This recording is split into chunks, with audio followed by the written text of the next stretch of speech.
हरीश आपका अपने YouTube channel knowledge with Harish पर स्वागत करता हूं।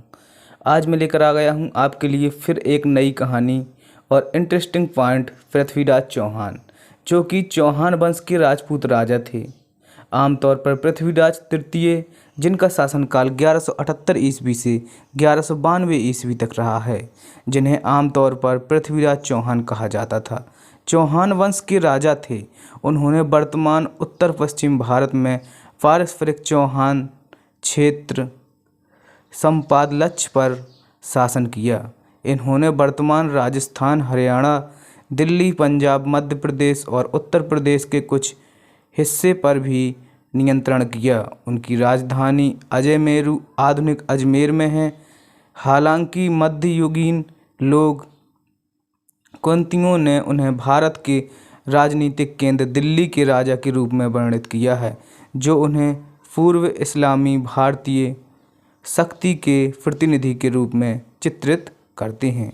चलिए जान लेते हैं पृथ्वीराज चौहान के जीवन परिचय के बारे में।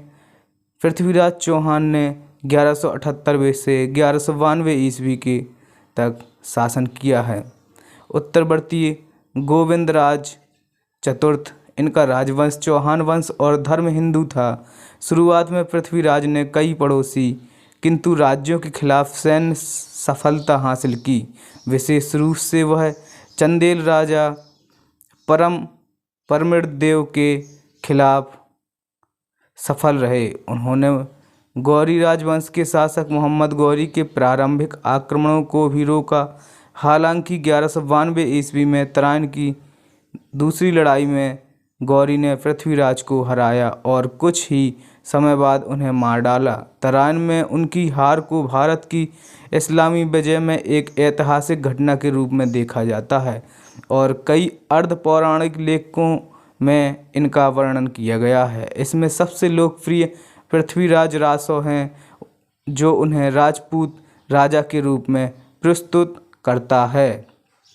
इसके बाद हम नेक्स्ट देखेंगे कुछ स्रोत हैं जिनसे पृथ्वीराज चौहान के बारे में विशेष जानकारी उपलब्ध होती है। तो चलिए देखते हैं आगे। देखते हैं कुछ जिसके द्वारा पृथ्वीराज चौहान के बारे में हमें जानकारी मिलती है। पृथ्वीराज के शासनकाल के दौरान शिलालेख संख्या में कम हैं और स्वयं राजा द्वारा जारी नहीं किए गए। उनके बारे में अधिकांश जानकारी मध्ययुगीन पौराणिक वृत्तांतों से आती है। तराइन की लड़ाई के मुसलमान खातों के अलावा हिंदू और जैन लेखकों द्वारा कई मध्ययुगीन महाकाव्य में उनका उल्लेख किया गया है। इसमें पृथ्वीराज विजय हक्कीर महाकाव्य और हम्मीर महाकाव्य और पृथ्वीराज रासो शामिल हैं। इन ग्रंथों में प्रस्तुतिपूर्ण संबंधी विवरण हैं और इसलिए यह पूरी तरह से विश्वसनीय नहीं है। पृथ्वीराज के शासनकाल से एकमात्र जीवित साहित्य पाठ है पृथ्वीराज रासो, जिसने पृथ्वीराज को एक महान राजा के रूप में लोकप्रिय किया हो। राजा के दरबारी कवि चंद्रबरदाई द्वारा लिखा गया है। हालांकि यह अतिरंजित लेखों से भरा है, जिसमें से कई इतिहास के उद्देश्यों के लिए बेकार है। पृथ्वीराज का उल्लेख करने वाले अन्य वृत्तांत और ग्रंथों में प्रबंध चिंतामणि, प्रबंध कोश और पृथ्वीराज प्रबंध शामिल हैं। इनकी मृत्यु के सदियों बाद उनकी रचना की गई थी और इसमें अतिशयोक्ति और कालदोष वाले उपव्याख्यान हैं। पृथ्वीराज का उल्लेख जैनों की एक पट्टावली में भी किया गया है, जो एक संस्कृत ग्रंथ है। इसमें जैन भिक्षुओं की जीवनी है, जबकि इसे 1336 ईस्वी में पूरा कर दिया गया था। लेकिन जिस हिस्से में पृथ्वीराज का उल्लेख है वह 1250 के आसपास का लिखा गया था। चंदेला कवि जगनिक का आल्हा खंड या आल्हा रासो भी चंदेलों के खिलाफ पृथ्वीराज के युद्ध का अतिरिक्त वर्णन प्रदान करता है। अब हम जानेंगे कि पृथ्वीराज के प्रारंभिक जीवन के बारे में। पृथ्वीराज का जन्म चौहान राजा सोमेश्वर और रानी कर्पूरा देवी के घर हुआ था। पृथ्वीराज और उनके छोटे भाई हरिराज दोनों का जन्म गुजरात में हुआ था, जहां उनके पिता सोमेश्वर और उनके रिश्तेदारों ने चालुक्य दरबार में पाला था। पृथ्वीराज गुजरात से अजमेर चले गए, जबकि पृथ्वीराज द्वितीय की मृत्यु के बाद उनके पिता सोमेश्वर को चौहान राजा का ताज पहनाया गया। सोमेश्वर की मृत्यु 1177 ईस्वी में हुई थी, जब पृथ्वीराज लगभग 11 वर्ष के थे। पृथ्वीराज, जो उस समय नाबालिग थे, जो अपनी मां के साथ राजगद्दी पर विराजमान हुए। इतिहासकार दशरथ शर्मा के अनुसार पृथ्वीराज ने 1180 ईस्वी में प्रशासन का वास्तविक नियंत्रण ग्रहण किया।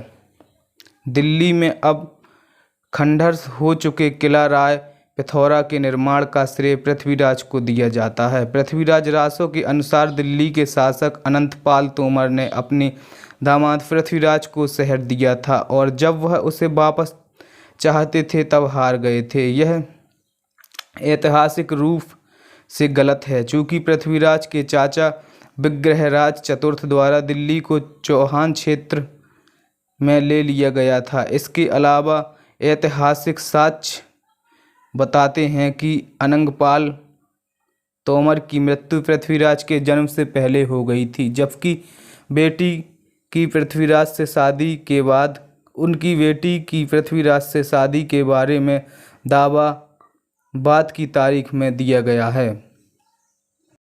अब कुछ ऐसे ऐतिहासिक युद्ध हुए हैं जो कि पृथ्वीराज और मोहम्मद गौरी के मध्य हुए हैं। तो मोहम्मद गौरी और पृथ्वीराज के पूर्ववर्तियों ने 12वीं शताब्दी तक भारतीय उपमहाद्वीप के उत्तर पश्चिम क्षेत्रों पर कब्जा करने वाले मुसलमान राजवंशों के कई हमलों का सामना किया था। 12वीं शताब्दी के अनंत द्वारा गजनी आधारित गौरी वंश ने चौहान राज्य के पश्चिमी क्षेत्र को नियंत्रित कर लिया था। 1175 ईस्वी में जब पृथ्वीराज चौहान एक बच्चा था तो मोहम्मद गौरी ने सिंधु नदी को पार किया और मुल्तान का कब्जा कर लिया। 1178 ईस्वी में उसने गुजरात पर आक्रमण किया, जिस पर चालुक्यों सोलंकियों का शासन था। चौहान को गौरी आक्रमण का सामना नहीं करना पड़ा, क्योंकि गुजरात के चालुक्यों ने 1178 ईस्वी में कसरावत के युद्ध में मोहम्मद गौरी को हरा दिया था। अगले कुछ वर्षों में मोहम्मद गौरी ने पेशावर, सिंध और पंजाब को जीतते हुए चौहानों के पश्चिम में अपनी शक्ति को मजबूत किया। उन्होंने अपना अड्डा गजनी से पंजाब कर लिया और अपने साम्राज्य का विस्तार पूर्ण किया और करने का प्रयास किया। इससे उन्हें पृथ्वीराज के साथ संघर्ष में आना पड़ा। मध्यकालीन मुस्लिमों लेखकों ने दोनों शासकों के बीच केवल एक या दो लड़ाइयों का उल्लेख किया है।